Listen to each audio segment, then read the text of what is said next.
I'm with Robin Houlihan from Foundation Source, and we're talking about building a foundation. Now, we've divided this series into two parts. And Robin, why did we have to look at two parts to this series? Well, to describe how to build a successful foundation, I wanted to start building from the ground up. So I wanted to start with focusing on 5 early key elements. They include planning, purpose, principles, board structure, and program development. Now, you used the word building. What I would imagine that entails a series of steps. Well, to bring any idea to fruition, typically we start with a plan. So in order to build a successful foundation, let's start with drawing the plan. I'm looking around the city where I'm based, and I'm surrounded by some very exciting and often new structures.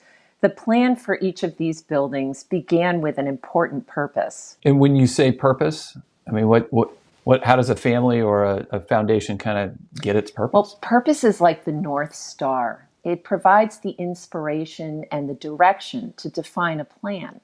Purpose may change over time, so it's very important to make it simple enough that it's open to growth and variation over time and during the life of the foundation.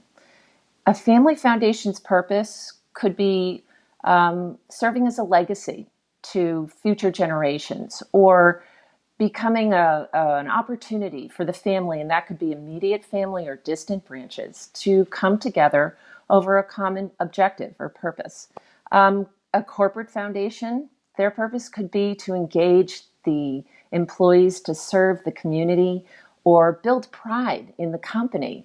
Could also serve as the corporate theme, its link to the consumers. For example, a bank foundation could be focused on supporting financial literacy.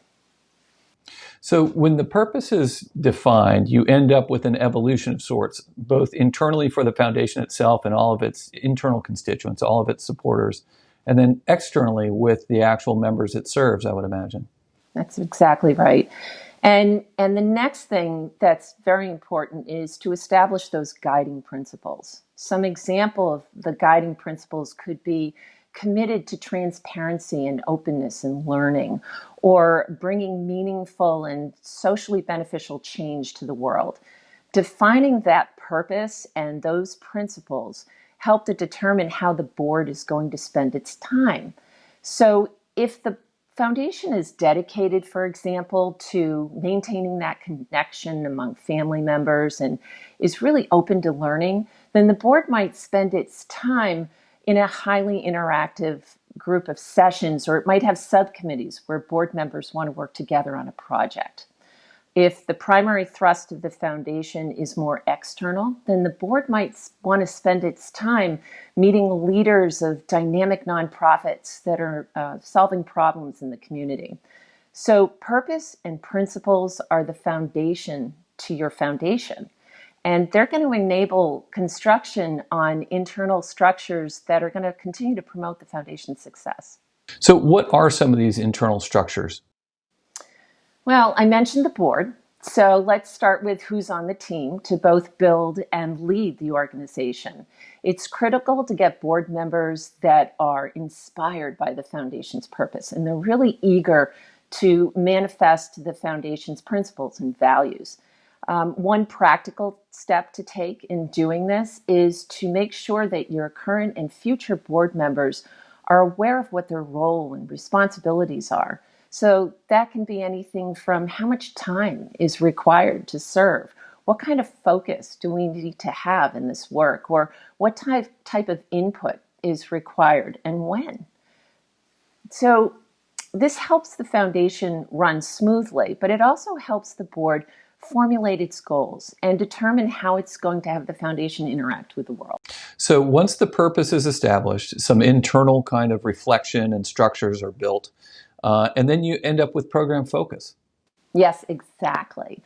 So unless they are subject matter experts, I often advise directors to hold off on defining their mission.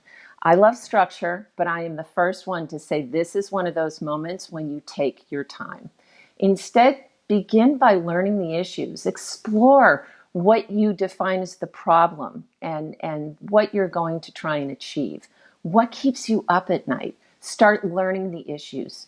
Start getting to know the leaders, the experts, the issues, the policies that are at play, and how you are going to figure out to solve these problems.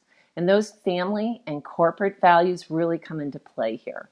So if you're a family foundation, for example, consider addressing a unifying concern. And if you're a corporate foundation, consider tying in the program focus with the corporate mission.